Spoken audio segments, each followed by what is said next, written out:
Good morning students, this is science and we were on chapter number 5, safety first, and today we are going to, yesterday we have finished this name the following, and today we are continuing with the answer the following questions. So these are the question answers which you have to write down in your classwork copy, right? So if your classwork copy seems to be like this, so you need to write down your date, that is 12th of August 2020. You have to mention your page number as well. Write down the chapter's name. If you have written in the summary and keywords, you need not to write down the chapter name. Clear? अगर एक बार आप chapter का नाम लिख चुके हैं starting में, तो अभी लिखने की कोई ज़रूरत नहीं है. सीधा डेट डालिए, पेज नंबर डालिए और सीधा स्टार्ट कर दीजिए. Answer the following question. Here you have to write down the answer the following question. Question number 1. Why should we not run in the house? हमें घर पे क्यों नहीं दौड़ना चाहिए? तो answer is we should not run in the house because we might fall or bump and get hurt. या तो हम गिर सकते हैं या तो हमें टकरा सकते हैं और हमें चोट लग सकती है. ठीक है, इसका मीनिंग ये है. Define first aid. अब फर्स्ट एड पूछा है तो फर्स्ट एड मैं समझा चुकी हूँ 2-3 बार. तो फर्स्ट एड क्या है? The immediate help given to an injured person before the doctor's arrival is called first aid. Doctor के आने से पहले जो हम हेल्प देते हैं उसी हेल्प को क्या बोल देते हैं? First aid. ठीक है. Third question. What should be done in case of gas leakage? अगर गैस आपके घर में लीक हो रही है तो उस टाइम पे क्या करना है? तो in case of gas leakage open doors and windows to let the gas out. क्या करना है? डोर्स और विंडोज को ओपन कर देना है ताकि वो गैस बाहर निकल जाए. क्लियर? और इलेक्ट्रिक स्विचेस को बंद रखना है, ये तो पता ही है, तो वो लॉन्ग हो जाता, इसलिए शॉर्ट आंसर में इतना ही काफी है. Explain any 3 safety rules that should be followed on the road. Road पे हमें 3 ऐसे सेफ्टी रूल्स बताने हैं जो हम फॉलो करते हैं. तो 3 safety rules should be followed on the road are: always walk on the footpath, always cross the road at the zebra crossing, always follow the traffic lights.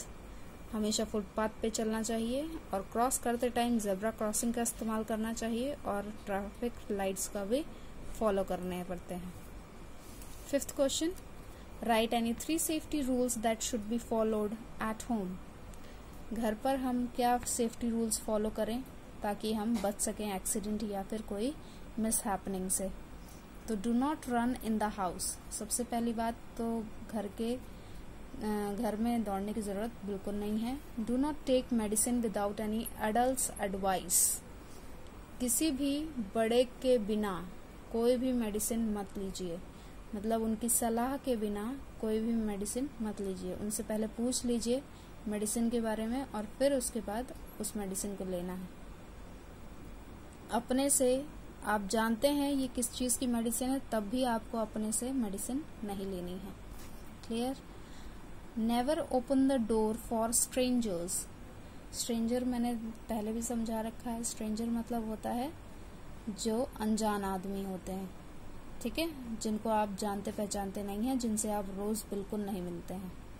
ठीक है, तो उनके लिए डोर ओपन कभी नहीं करना चाहिए. चाहे आप 1-2 दिन बाद मिले भी हैं लेकिन उनको ठीक से पहचानते नहीं हैं, तो they are the strangers. Clear? ये आपका 5th क्वेश्चन है जिसमें 3 पॉइंट्स लिखने थे हमें सेफ्टी रूल्स के बारे में. अब बात करते हैं 6th क्वेश्चन के बारे में. What should we do when a person suffer from a burn? अगर कोई भी इंसान बर्न से सफ़र करता है तो हमें क्या करना चाहिए? मतलब वो उसको अगर वो जल गया है तो हमें उसे क्या देना है? Hold the burnt area under the cool water. जहाँ भी जल गया है वहाँ उस एरिया को ठंडे पानी के नीचे रख दीजिए या फिर ठंडे पानी में डुबो के रख दीजिए. Then apply an antiseptic cream. कोई भी एंटीसेप्टिक क्रीम लगा दीजिए. आपके पास बोरोलिन है तो वो लगा दीजिए। सैवलॉन है तो लगा दीजिए, I am so sorry, Savlon नहीं, बर्नॉल, बर्नॉल है तो लगा दीजिए। बर्नॉल से काफ़ी थोड़ी बहुत जलन तो कम हो जाती है।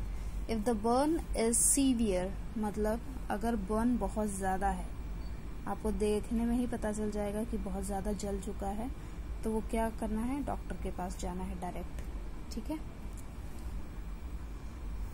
7th question, what should be done in the case of an insect bite.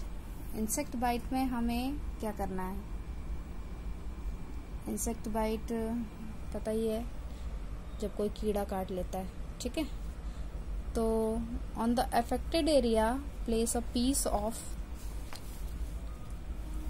क्या करना है, अफेक्टेड एरिया में क्या करना है। अफेक्टेड एरिया समझ रहे हो, जहाँ पे उसने काटा है, मतलब जिस इंसेक्ट ने आपको काट लिया है उसी एरिया में अफेक्टेड एरिया बोलते हैं उसको। ठीक है। अफेक्टेड मतलब जहाँ पे जो चीज हुई है।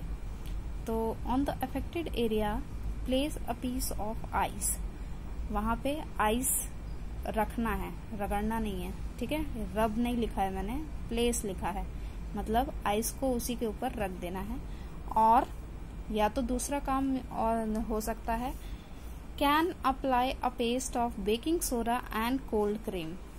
क्या कर सकते हैं, एक पेस्ट बनाना है बेकिंग सोडा का और कोल्ड क्रीम का, दोनों को मिलाकर एक पेस्ट बनता है वाइट कलर में, और वो ही पेस्ट अगर उस अफेक्टेड एरिया में लगाएंगे तो स्वेलिंग कम हो जाएगी और रेडनेस भी कम हो जाएगी।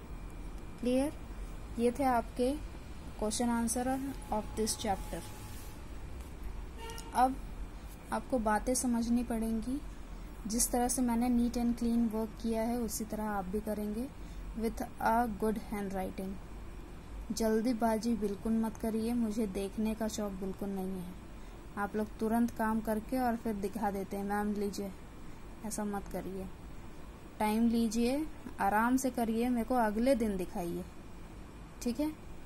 मैं अगले दिन देखूंगी, लेकिन अभी तुरंत के तुरंत आप करके देने की कोशिश में लग जाते हैं और वो हैंड राइटिंग बहुत खराब कर देते हैं।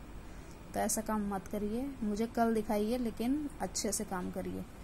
एक एक लाइन छोड़ दीजिएगा बीचों बीच में, जैसे क्वेश्चन और आंसर के बीच में लाइन की छुट्टी है, फिर नेक्स्ट क्वेश्चन के बीच में भी लाइन छोड़ी है। इस तरह से काम करेंगे तो नीट एंड क्लीन आपको काम दिखेगा। Can you see the neat and clean work? नहीं दिख रहा है तो फिर मैं आपको ये पिक्चर भी भेज रही हूँ, पिक्चर व्हाट्सएप में, और पिक्चर से देख के अपना काम करिए। यहाँ वीडियो से देख के काम मत करिएगा, वीडियो सिर्फ समझने और सुनने के लिए है। क्लियर। तो इतना काम आपको आज के डेट पे करना पड़ेगा, from first question till 7th question. समझ में आ गया? इतना काम कर लीजिए, फिर उसके बाद बताते हैं कि डायग्राम में क्या करना है अभी व्हाट्सएप पे। Thank you so much.